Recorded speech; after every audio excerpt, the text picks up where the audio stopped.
Okay, welcome everyone to this City of San Diego Mayoral Forum featuring California Assemblymember Todd Gloria and San Diego Councilmember Barbara Bree. My name is Steve Atkinson. I will be your moderator for today's forum. I work with 10 News and I've been given the honor to handle this today. This is sponsored by 4 different organizations that you are probably all members of. BOMA, the Builders, Owners and Managers Association of San Diego. BOMA San Diego is a professional association committed to advancing the interests of commercial real estate industry by developing the careers of its members through leadership opportunities, legislative advocacy, education, and networking. We also have CCIM with us today, the Certified Commercial Investment Members. This chapter provides real estate owners, managers, brokers, lenders, and other commercial real estate professionals with a distinct industry advantage through education and networking programs that promote the highest levels of excellency, competency, and collaboration. We also have SERHA, the Southern California Rental Housing Association. They service residential rental property owners, managers, and those providing services to the industry in Southern California. And finally, IREM, the Institute of Real Estate Management San Diego chapter. IREM is an international institute for property and asset managers providing complete knowledge to take on real estate management's most dynamic challenges. This San Diego chapter has 400 members and celebrates 73 years of service. Now for our opening introductions and our ground rules. Our debate this afternoon features 2 candidates for San Diego Mayor.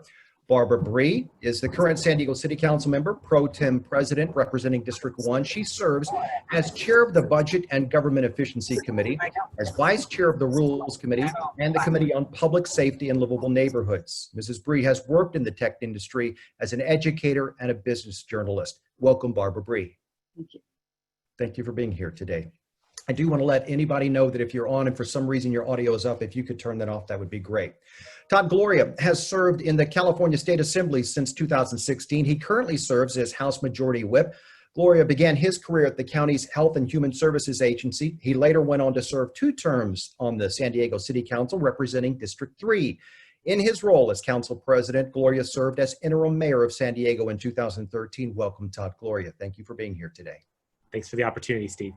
Okay, these are the ground rules. Each candidate will have 2 minutes for opening remarks. Barbara Bree will go first as determined by a coin flip prior to the start of this debate. We will reverse that order at the end of the debate for 2-minute closing remarks from each candidate.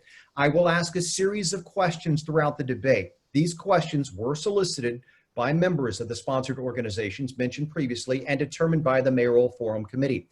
Each candidate will have 1 minute and 45 seconds to respond to those questions. I have 2 cards I will hold up as time cues. This yellow card here, of course, lets you know that you have 30 seconds left in your response, and the red card, of course, lets you know that your time is up. If there is a specific topic that requires rebuttal, we can allow 30 seconds for that, but keep in mind, there are a number of people on here that want to hear, in the audience that would like to hear the issues at hand and know where you stand on those, so we'll try and keep things moving. And with that, we are going to begin our candidate opening remarks first. Barbara Bree will begin our debate with her opening remarks. Again, the order will be reversed in the closing remarks. So Councilwoman, your 2 minutes begin right now. Great. Well, first of all, welcome and thank you all for giving up your lunch hour to be with us today. After a career as a small business owner in technology and in the nonprofit sector, I ran for City Council in 2016 because I was frustrated that the street in front of my office was being torn up yet again to have the same work done. I got to City Hall and quite frankly was astonished to find a culture of no accountability and no transparency, a place where major decisions are made behind closed doors. And I stood up to this immediately. As mayor, my first commitment to you is to clean up City Hall. My first priority after that is to lead an economic recovery. That is why I believe my private sector experience creating jobs is so important. My opponent's career has solely been in government. Next, I will protect our neighborhoods and stand up to Sacramento politicians like my opponent who want to eliminate single-family zoning. This will simply lead to gentrification and will not provide more housing units.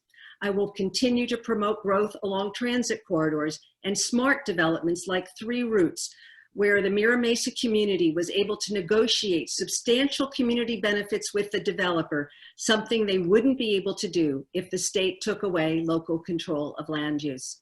I will restore fiscal responsibility. No more backroom deals like the lease purchase of the 101 Ash Street building that my opponent promoted when he was on the city council. I will address homelessness by developing a seamless system focusing on root causes and including mental health and substance abuse. I will not make an empty promise like my opponent did in 2012 when he promised to end chronic homelessness downtown in 4 years, and instead it more than doubled during his last time on the council. I look forward to your questions today. Ms. Bree, thank you very much. Mr. Gloria, your 2 minutes begin right now. Steve, thank you so much. And thank you to the organizers and to all of you for giving of your time this afternoon. All of you need another Zoom like you need a hole in the head, and yet you're here. And that's because you care about San Diego. And that's precisely why I'm running to be mayor, because I care about it too. I shared with folks that I'm a third generation San Diegan, which I think means I know where our city has been. I grew up in Claremont, graduated from Madison High School, attended the University of San Diego. I'm the son of working class parents. My mom and dad started out their lives as a maid and a gardener. They taught my brother and I that if we care about something, we're supposed to leave it better than we found it. That's turned into a perfect recipe for a career spent in public service, serving my hometown, for which I'm very proud to have done. More important than that, I have a vision for where I'd like to take our city. And we have many issues facing our city, many problems that face our city. And I'm sure we'll discuss many of them this afternoon. But broadly speaking, if I had to describe our challenge, is that we are too often a big city that operates like a small town. And what do I mean by that?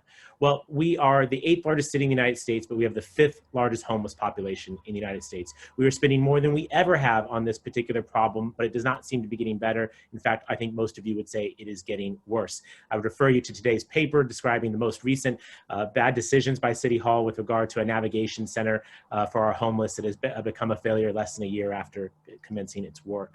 We're a world-class city without a world-class transportation system. If we'd had this meeting in person, you'd have only been able to get there by car.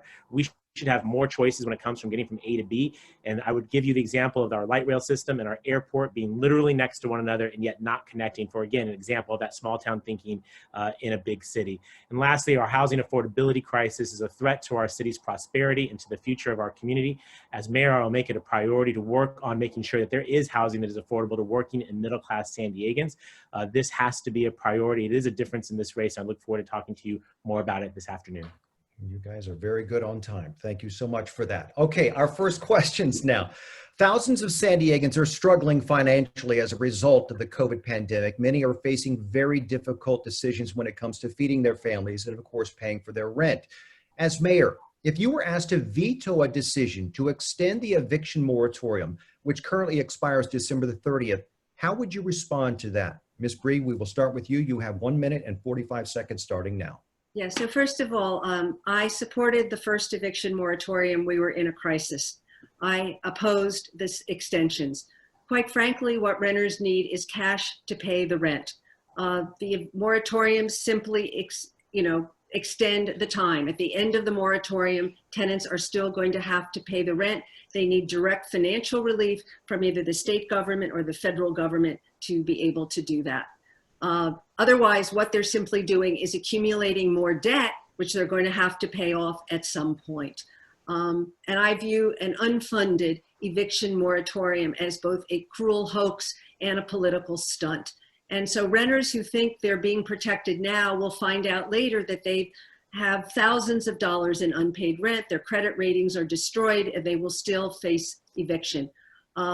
The governor's executive order N-28-20 did put a lot of this problem on local government. The state legislature has done something, but I think there's more that needs to be done at both the state and the federal level. And that's what I will advocate for as mayor, to make sure that tenants get the direct financial relief they need to pay the rent. Ms. Bree, thank you very much. Mr. Gloria, it's your time to respond to that very same question. Minute and 45 seconds starts now.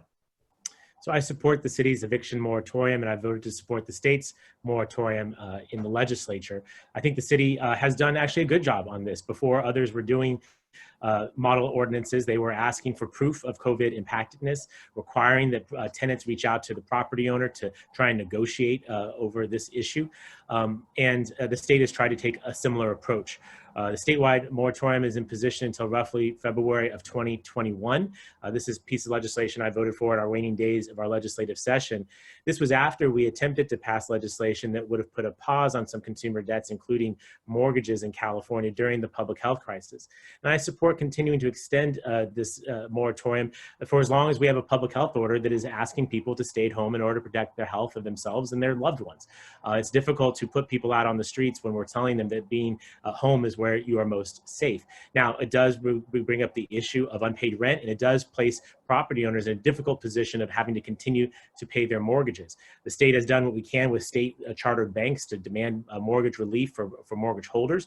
But ultimately, Steve, the solution for this lies at the federal government level. I think it's reprehensible that the federal government has not passed meaningful stimulus packages since the springtime. It looks to be that the Congress is going to adjourn without having passed an additional measure, and they are the only ones capable of addressing this problem on the scale for which it is. This is not a San Diego issue. This is not a California issue. This is a national issue, and only the federal government can run a debt. I would use the bully pulpit of the mayor's office to make sure that San Diego is advocating in Washington for the passage of a additional stimulus package that is inclusive of tenant and mortgage holder relief. Mr. Gloria, thank you so much for your response. We move on to our next question here. Let's stay on topic for a bit. We hear so much about tenant rights in these difficult financial times, which you both have just discussed. But what about the rights of those providing housing? Many are struggling themselves, postponing rental payments and the inability to move through the eviction process. So what are your plans to protect the rights of owners? Mr. Gloria, we will begin with you first this time, 1 minute and 45 seconds. Well, it's continuing the work that we've been attempting to do. As I mentioned, San Diego didn't provide a blanket eviction moratorium. It was targeted to those who are COVID impacted and requires a conversation with the property owner. It's not just a blank check. And I think that that's important for making sure that there is some equity with regard to the landlord-tenant relationship. What we've done in Sacramento that was unfortunately not successful was trying to pause some of those consumer debts. That bill was defeated by many in the finance industry, which I think was regrettable because I think the banks got bailed out during the last economic downturn. I think the least that they could do would be to help be a part of the solution during this economic downturn and pandemic. And we should continue to advocate for those things while simultaneously pushing in Washington for that additional relief. You know, I make no bones about the fact that I recognize and understand that it is not just tenants who are impacted. It is mom and pop property owners who rely on the rents in order to make the mortgage. And I recognize that by the potential risk of having a second mortgage foreclosure crisis, which would exacerbate our housing affordability crisis, that was a part of what informed my vote on that bill in the legislature to try and provide additional relief to property owners as well as tenants. We're going to have to continue to persist in this matter. We should not give up. It is that important. But importantly, again, I think that this is where federal leadership is lacking.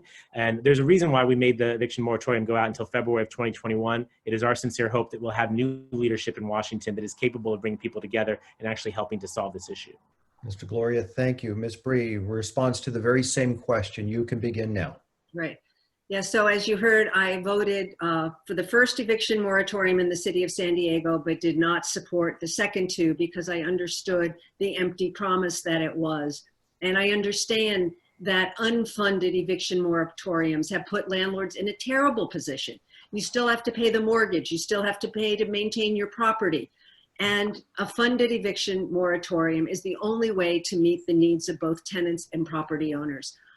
As mayor, similar to what my opponent said, I will work with both the state and the federal government to get tenants, renters, the direct financial relief that they need. I understand that you have to safeguard the health of your tenants, that you've had to, put in a host of on-site measures related to keeping people safe, things you didn't have to do before, that you've incurred extra costs, that if there's an outbreak in your building, you may even have to do more. And I want to make sure that you have the financial ability to pay for these things. And an unfunded eviction moratorium is not the correct way to go. Ms. Bree, thank you very much for your response there as well. Moving on, question number 3.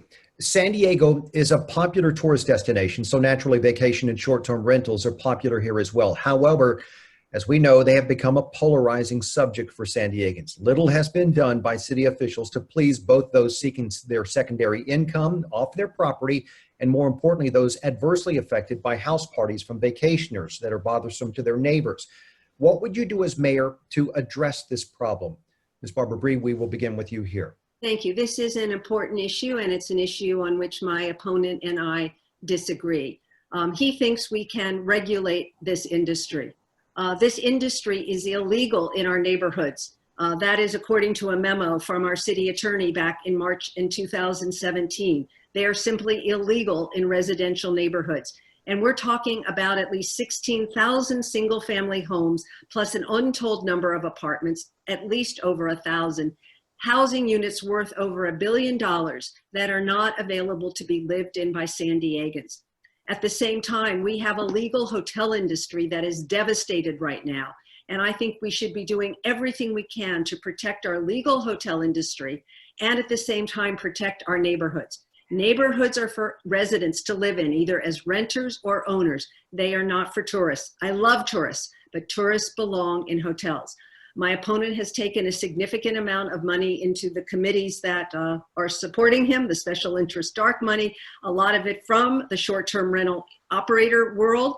And that is why he now thinks we should regulate the industry when we have a perfectly good existing law, similar to what other cities have, like Coronado, where they are enforcing their existing law to make sure that our housing units are lived in by our residents, not used as visitor accommodations by tourists. Thank you very much. Mr. Gloria, would you please respond to that question? Yes, of course. This is a part of that small town mentality I was talking about a moment ago. Most cities have successfully regulated this industry. Sadly, San Diego has not. And over the last 4 years, there's been a lot of talk about doing this, but very little action and nothing really to show for it. Steve, I've been very clear and consistent, despite what was just said, on my position where this is concerned. We must regulate our vacation rental industry. We must make sure that they are taxed appropriately and to use those proceeds to make sure we have robust community enforcement to address the quality of life concerns that sometimes happen from bad operators. This is not too much to ask. Our city has long had vacation rentals. This has been made more acute by the proliferation of technology platforms like Airbnb and VRBO. But the city's approach of simply sticking its head in the sand, that's basically what this current administration has done for the 7 years they've been in office, has left us in a situation where this is a high conflict issue. I have said if this city council, which today could regulate this industry if they so wanted to, but chooses not to, is incapable of taking action, as mayor, I will take up this issue within my first 100 days. Let's deal with this issue as other cities have successfully done, and then use the time, attention, and resources that we spend on this issue to address more acute issues, things like our homelessness crisis, our infrastructure crisis, our housing affordability crisis. Seems to me that folks like to talk a lot at City Hall about this. This has not been a solution offered. This was an empty promise for those who said they would take care of the situation. They have not. They have failed. I will not fail like they have on this issue. Thank you very much, Mr. Gloria. Moving on now. According to the mayor's office, in the last 6 months, over 500 homeless individuals have been given assistance to find their own housing as a result of the city's emergency shelter program. Yet, we still hear complaints about the property damage from homeless individuals, intimidation from them, and other issues from trash to health hazards. This comes at a high cost to property owners, many of which who are listening here right now. What are your ideas to address this problem if elected mayor, and specifically, what is the role of the San Diego Police Department with regards to this issue? Todd, Gloria, we begin with you on this question. Sure. Well, I would point out that cities across this nation are being certified by the federal government as ending chronic homelessness. Cities like Provo, Utah, and Rockford, Illinois are doing this, and yet San Diego is incapable. As I mentioned earlier, we're spending more than we ever have on this problem, and yet it does not seem to be getting better. It seems to be getting worse. When I look at communities that have successfully addressed this issue, there are some common denominators that would form the plan that I would have as mayor to try and tackle this issue so that we could join cities that have successfully addressed this issue. First and foremost is there's usually strong executive leadership, a mayor that is saying this is the priority and making sure that everyone works in that direction of making this the priority. Data and transparency. If we're spending more than we ever have, but we're not getting the results that we want, clearly we're not investing our money in the right place. We should demand those who get city funding prove that they can get people off the streets and keep them off the streets. If they can do that, they should get more money. If they can't, they should get no money. Steve, the way you solve homelessness is you have housing plus services. The city has a housing commission. The county has a health and human services agency responsible for mental health and substance abuse. If you can marry those two organizations together, we can help address this issue. County Supervisor Nathan Fletcher has endorsed me as the candidate he believes he can work with to help solve this problem. Importantly, Steve, 2/3 of our homeless are in the city of San Diego, 1/3 are outside of the city limits. We must coordinate with the smaller cities to make sure that we're all working off the same playbook. And lastly, we have to build a lot more housing. Many of the homeless are mentally ill and substance abusers, but there are also plenty who are simply poor or seniors on fixed incomes. And to your question about the role of law enforcement, I don't believe law enforcement should be our primary first responders when it comes to homelessness. They should not be homeless outreach workers. We should leave that to trained social workers who could do that for less cost. But there is a role for law enforcement when responding to actual legitimate crimes, which could be things like defecating in public or open drug use. Thank you for following up on that. Ms. Bree, your response to that question. So first, I won't make an empty promise like my opponent did when he was sworn in for a second term on the city council in 2012, and he promised to end chronic homelessness downtown. Instead, it more than doubled in his last 4 years on the council, according to data from the Downtown Partnership, which counts the number of unsheltered individuals downtown on the street every month. I'm honored to be endorsed by Father Joe, who probably knows more about solving homelessness than any single person in our city. That's because my plan focuses on developing a seamless system that addresses each person as an individual, and sadly, a large number of people, that means needing to get mental health and substance abuse assistance. Right now, we do not have a seamless system. There is not a single phone number you can call when you want help. On March 3rd, which was election day, so I will always remember that day, I was in the southern part of the city. I was crossing the street. A gentleman walked up to me. He said, "I'm homeless. Will you help me?" I called 211 San Diego and was put through to a series of people who gave me a series of places to call. That is not a system designed to help an individual. This gentleman shared his history. He had lost his job a year ago. His wife had left him. He was living with his sister. He was drinking too much. She had dropped him off a mile away. She simply couldn't cope anymore. Because I'm a council member, I was able to get him into the Alpha Project where he is getting the help that he needs. As mayor, first of all, I'm going to make sure we have a number you can call 24 hours a day and get a human being. I'm going to put trained social workers out on the street to reach out to homeless individuals. Of course, as my opponent said, if a crime is involved, then it is appropriate that a police officer respond. Thank you so much. Okay, moving on to question 5 now. Let's turn our attention to 2 propositions that are on the November ballot. First is Prop 15, which deals with commercial property taxes. If passed, commercial property owners would see their taxes increased based on current market value rather than the purchase price and valued over $3 million. The revenue would then go to government services and schools. Where do you stand on this proposition? Barbara Bree, you go first. I am publicly opposed to Proposition 15.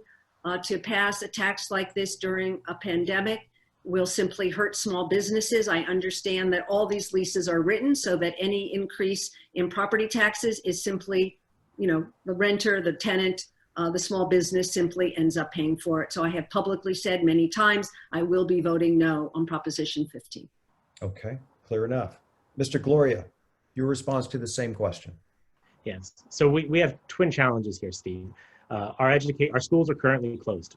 They are not able to reopen in part because they don't have the resources necessary to provide PPE, regular testing, features that many of our private schools have. but our public schools don't, and as a consequence are not reopening. This measure, of course, would create tremendous amount of new revenue for our schools. But like my opponent, I share concerns about the timing of this, and in particular, the small business exemption, which in the high cost area of San Diego does not feel like it would address the vast majority of small businesses in our community. As a result, I have declined to make an endorsement in this particular race, and I leave it to the voters to make up their minds on how to vote on Prop 15. If I may go back just quickly, Steve, on the homelessness question, there are certain people who only get interested in homelessness around election season. And while my opponent met a homeless individual 6 months ago, I have worked on homelessness issues throughout my entire career. And we have tried initiatives that have been wildly successful. Housing First San Diego has taken thousands of people off of our streets. But there have been times when we've fallen short. And my commitment to you is to bring the same kind of leadership that other cities have seen where they've gotten transformational change, not the current situation where it takes a pandemic to get 1,300 people off of our streets. That is the way that we're seeing the numbers come down. That is not a sustainable system. It is not a mission accomplished. We have to have a new approach to homelessness in San Diego. Okay, thank you. We are now moving on to another proposition that is on the ballot. Let's talk now about Prop 21, which deals with rent control. San Diego remains one of the most expensive cities when it comes to housing costs. The average rent is down as a result of the pandemic, averaging about $1,850 a month. But rents had previously been rising for years, and there was discussion about rent control. If Prop 21 passes, cities could apply for rent control to housing more than 15 years old, with the exception of single-family homes and those who own 2 homes or less. Where do you stand on this issue? Again, Mr. Gloria, we continue with you here. I'm opposed to Prop 21. I've endorsed a no position on that. I believe that the existing, more recent passage of state legislation, specifically Assembly Bill 1482, is a sufficient protection for tenants during this time.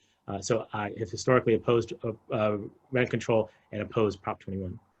Okay, thank you. Ms. Bree, yourself. I am voting no, and I have publicly said so. I wrote a commentary back in 2018 opposing a similar proposition, which was then proposition number 10, because rent control simply doesn't work. I'll note it was interesting that my opponent doesn't have a public position on proposition 15. As you know, the labor unions are very ardent supporters of proposition 15. The labor unions have put over $1 million into special committees supporting my opponent. The largest city employee union has put now $250,000 into trying to defeat me. You may ask why. Perhaps they're afraid of an independent businesswoman at City Hall who will stand up for our residents and our taxpayers. So I think they're kind of giving him a pass on Proposition 15 and not having to take a public position. One thing you will always get from me when I've done my research on something is you will get a straight answer. Thank you for your response. Thank you very much. Moving on to question number 7 now. As mayor, how would you deal with our housing shortage and specifically our rental housing shortage? According to SANDAG, the city of San Diego will need more than 108,000 new units over the next decade to sustain our growth rate. Yet many members listening now say that they face too many obstacles, delays, and bureaucratic red tape when it comes to progress, especially in a time of COVID. What changes would you propose to simplify the process? Barbara Bree, your time begins on this question now. Thank you. I have a very detailed plan on how to get more housing built and more affordable housing built for working families. It starts with revamping our development services department. It takes too long to get a permit. Time is money. Second, the pandemic has offered us the opportunity for adaptive reuse of commercial and office buildings as housing. This is much less expensive than building new units. Third, I will bring back short-term vacation rentals to the housing market. Many of them are smaller units in beach communities and other urban neighborhoods. They are affordable to working families and young professionals if they are rented by the month instead of by the day to a tourist. And fourth, I'm going to develop a down payment assistance plan for first-time home buyers. Lastly, I will continue to support density along transit. I voted to update community plans in areas like Mission Valley. I'm excited that Kearny Mesa is coming in a few months. They want to become the Asian Little Italy, want about 30 to 35,000 more housing units. Last week, the City Council unanimously approved a new project in Mira Mesa that will add 1,800 housing units. Very exciting, because this was a true collaboration between the developer and the community to make sure that the community gets the benefits it deserves in exchange for accepting increased density. Okay, thank you very much. Mr. Gloria, your response to the same question. Sure.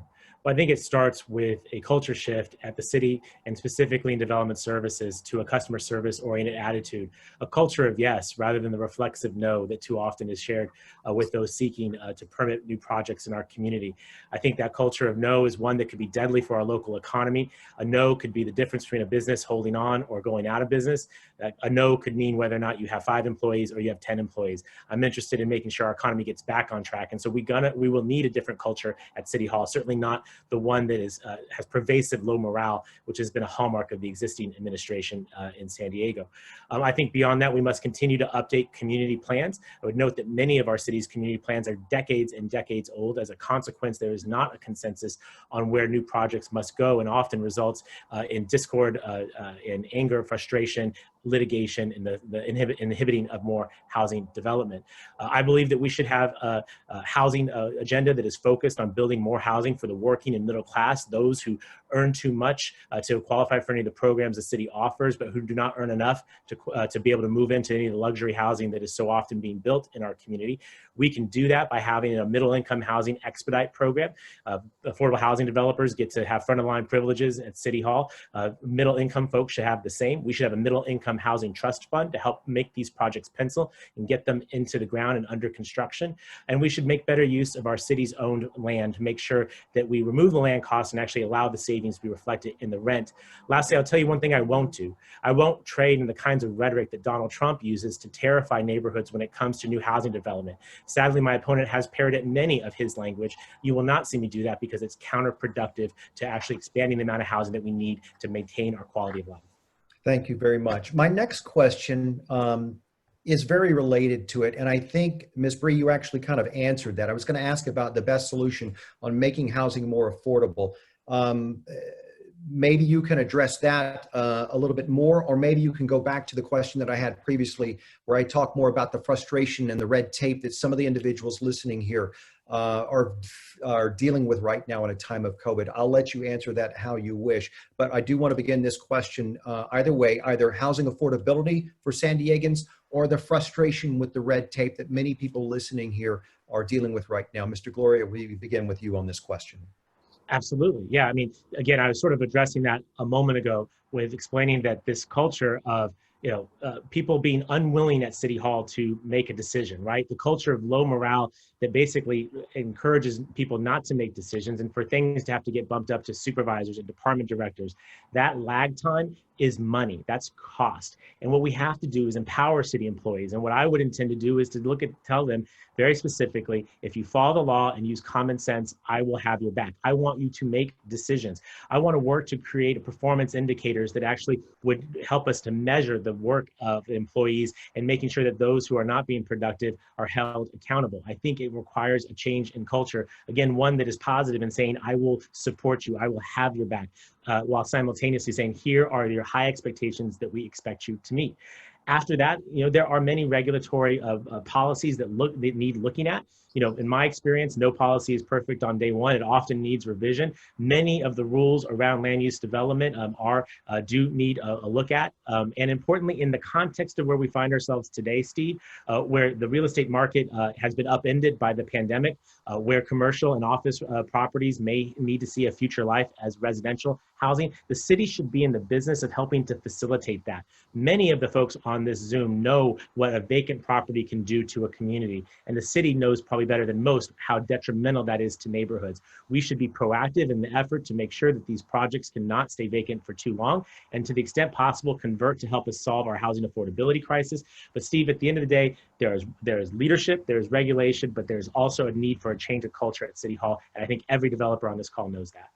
Thank you very much. Ms. Bree, your opportunity now. Yeah, this is an issue on which my opponent and I agree. And I've had experience, building companies and organizations, and we built it around the customer, with the customer in the middle. And that's what's missing at City Hall right now. I'll run a tight ship where professionalism and collaboration are the order of the day. As I talk to rank and file city workers, they're frustrated. They want to succeed. And I'm going to create a new city culture of transparency, accountability, and customer service. And we'll see a new level of professionalism in city government. I'd also like to say, I ran for city council in 2016 after a career as a journalist and a tech entrepreneur. And so I'm new to politics, and I always knew that politics was hard, but I never expected that my opponent would exploit the deep divisions in this country. He and his supporters are running ads targeting me as being too conservative to Democrats and too liberal to Republicans. I want you to know who I am. I'm Barbara Bree. I'm a problem solver, and I want to make City Hall work for you. Great. Thank you very much for your response. Moving on now to our question number 9. We're making very good time. We do promise to have everybody out of here. We know you have a hard out at 1. As a result of COVID-19, the city has lost millions of dollars in revenue sources, including that from the convention center and tourism. When one of you takes office, it will be on your shoulders to tackle the budget shortfalls. Should San Diegans expect a decline in city services? Barbara Bree, we begin this question with your response. I think the short term, we're going to have some tough choices. We're going to have to look at eliminating the bloated middle management, reviewing our city leases, and working collaboratively with our city employees in order to figure out how to work more effectively and collaborating with the community to assess your priorities. What's important to know is my business background will be very important in moving us forward in a strong economic path. In June, I released a roadmap to recovery, which I worked on with a broad group of small business owners, high-tech and biotech entrepreneurs, and community leaders. My opponent released something, I think, 4 months later. I understood the urgency in getting something out quickly for the world to review, for the world to give feedback on, to make better. That's the sense of urgency I have coming out of the entrepreneurial world. And we need a higher sense of urgency at City Hall. I'm very excited. As you know, biotech is coming downtown. High tech is coming downtown between the Manchester complex being bought by IQHQ and the revitalization of Horton Plaza. I also have a vision of a biopharmaceutical manufacturing center in Otay Mesa. I think I'm the right leader at this moment in time to capitalize on the great economic opportunities that are available to us, particularly since this is the world I've lived in for the last 30 years. I know how to talk to this world. I plan to market this world to internationally so that we bring in more capital to San Diego, so that more pharmaceutical companies develop a presence here. This creates high-paying jobs with good service sector jobs around them. This is what I have been doing for the last 30 years, and I want to continue to do it as we grow our city for the future. Ms. Bree, thank you very much. Mr. Gloria, your response to the budget shortfalls. Yeah, to be clear, the question's about the city's budget, correct? Yes. Yeah, okay. This is an issue for which I believe my experience makes me the superior candidate. For the 6 of the 8 years that I served on the city council, I chaired the city's budget committee. When I entered the city council in 2008, in the depths of the Great Recession, we were facing 9-figure budget deficits. By the time I left in 2016, we had converted those into surpluses and take those extra dollars and filled our reserves that are going to help the city get through the next number of difficult years. Steve, the question is appropriate because, yes, the next couple of years of the city budget are going to be very difficult, but I'll draw upon my experiences helping lead the city through the last recession to get us through this coming recession. And how will we do that? Well, we're going to have to tighten our belt. We are going to have to make sure that we avoid disasters like the indoor skydiving facility that the city purchased in East Village without an appraisal that is now the subject of a federal investigation. By simply not doing deals like that, we can save millions of dollars. While at the same time, if we actually regulated vacation rentals instead of just talking about it, we could actually receive all the tourist taxes that we are owed from those uses and help make sure that those protect neighborhood services. And of course, we're going to have to work with city employees. We are a service organization. We have 11,000 employees, and my commitment is to work with them in an open and transparent fashion, just as we did during the last recession, to help make sure that any reductions to the general public are minimized as much as possible, and that what we're able to do is create the foundations for an economic resurgence. And I would refer people to my economic recovery plan that is available on my website, toddgloria.com. It is true that we took a bit more time, but my process was much more public, open, and deliberate, and that's exactly how my leadership style will be at City Hall.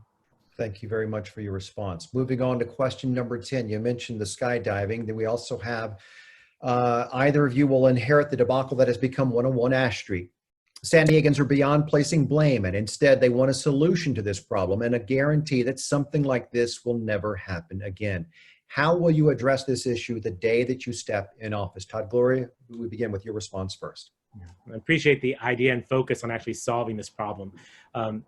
We have to completely reform the city's real estate assets department, whether it's 101 Ash, the indoor skydiving facility, or another property that doesn't get nearly enough attention, the Othello Avenue maintenance yard in Kearny Mesa the city purchased but has actually not been able to use because it doesn't actually work for the city's purposes.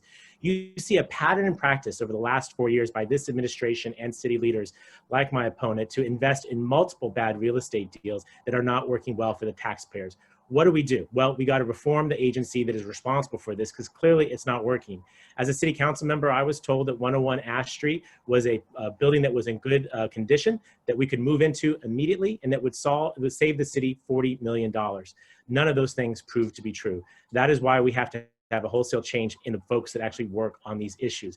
Importantly, we have to leave every option on the table. We must make sure that to the extent that we have legal remedies, that we pursue those, that we pursue options to try and repair the damage that was done by an ill-fated and poorly advised $30 million remodel that was approved by the current city council.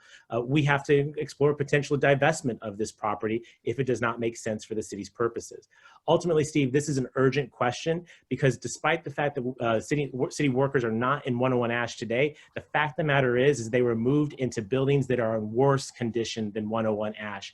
And by not actually pointing that out and offering real solutions on how to work on that, we're missing the potential for repeating the mistakes of the past. Reform the program, leave every option on the table, and make sure that we're working on getting city employees out of substandard facilities. That's the plan on how I would work on this if elected mayor. Mr. Gloria, thank you. Ms. Bree, your response to resolving this issue. Yeah, so first of all, my opponent and I both agree that real estate assets needs to be redone. That is something we both agree on. And what we're seeing during the pandemic is that many city employees are working remotely and would like to continue doing so. So the first thing I'm going to do as mayor is review all of our city leases to see which ones we really need. My opponent, enthusiastically supported the purchase of 101 Ash Street. It was before I joined the council. You only have to go back and look at the public testimony. He was told in public that the city was paying a $60 million premium to do a complicated lease purchase. And I wonder if he ever read page 1 of the lease agreement. I'm holding it up. It has extraordinary indemnity language in it. Most of you as real estate professionals, if you were advising a buyer of a building, you would never let them sign this agreement. Because of the way this agreement is why the city may be in a challenging position right now. But there also may have been fraud and other illegal activities. And I think there is a way out. And as mayor, I'm going to pull together all the interested parties. There are a lot of them. And I believe there is a way out that will be favorable to the taxpayers. But let's remember, there were many special interests in town pushing this transaction, one of which the Municipal Employees Association has contributed $250,000 to a committee opposing me. So if my opponent is elected, I doubt that we will ever get to the bottom of what really happened to get 101 Ash Street done, a deal that clearly had to get done before a new council was inaugurated because they might have asked questions. Ms. Bree, thank you for your response there. We are down to our final question now before our closing remarks. This deals with the social unrest that we have throughout the country and how it affects San Diego. Several communities around the nation have taken action to defund or restructure their police departments, or at least had serious discussion following the tragic death of George Floyd and the fight for social justice. Where do you see the city of San Diego on this issue under your leadership while maintaining the protection of residential and commercial neighborhoods? Barbara Bree, your response first. Thank you. So first of all, I did not vote to defund the police, although my English teacher in high school always told me not to talk in the double negative. So that means that I voted to fund an appropriately funded police department. And as mayor, I will work to develop a comprehensive public safety strategy where police and communities work together, where San Diego can get back to being a leader in neighborhood policing.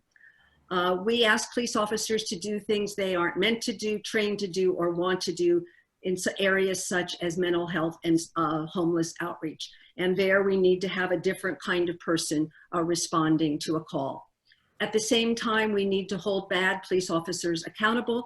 That's why I'm supporting Measure B on the November ballot that will create an independent police review commission so that if someone believes they are a victim of police abuse, they know they have a safe place to turn. It will cost money to get this up and running, but over the long run, I believe it will save the city money because we will have fewer lawsuits against the San Diego Police Department. And I'm very honored that Andrea St. Julian, the author of that ballot measure and the president of the Earl B. Gilliam Bar Association, is supporting me for mayor. Thank you very much. Mr. Gloria, your response to the same question. Yes. So to be clear, I do not support defunding the police. I think that's an oversimplistic term for a very complex issue. As a longtime chair of the city's budget committee, when I look at this issue, I see a lot of additional costs that we're going to have to anticipate if we want to meet the expectations of the community for what policing ought to look like in the 21st century. I too support Measure B, and I encourage everyone listening to this Zoom to vote yes on B. To fully implement an independent review board is going to cost a significant amount of money. We've already discussed that the city's budget is going to be stressed, but I have committed to making sure that we fully fund that independent review board because I believe it is money well spent in order to enjoy the trust of the communities that we are sworn to protect and to serve. I also think that we have to provide our officers additional training that will come at greater cost. I also believe that we should consider paying our police officers more in order to allow them to live in the neighborhoods they actually police. I think a part of the distance between law enforcement and the community is the fact that so many of our officers can't afford to live in the cities that they serve. We should try and change that. I do see an opportunity for cost savings. I see an opportunity by not having law enforcement be our first responders for mental health emergency calls, for homeless outreach, for truancy sweeps. These are the kinds of things that there are other professionals who are trained to do this work, who could do this work often at less cost, and perhaps those savings can be the ones that help defray the cost of an independent review board, additional training, and more pay for our officers.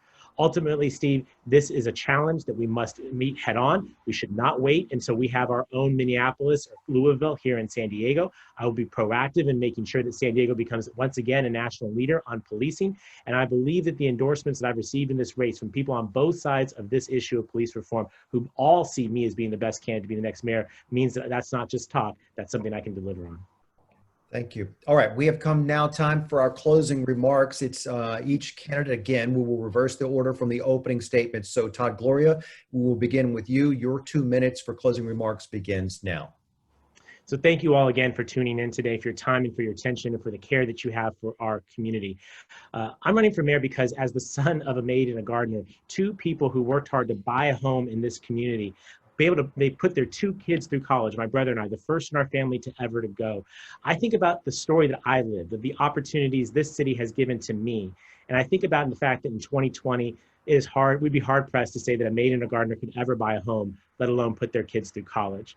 I want to be a mayor who says that is not acceptable and who will get up every day to fight to make sure that pathways or opportunity continue to exist for those who want to work hard and play by the rules.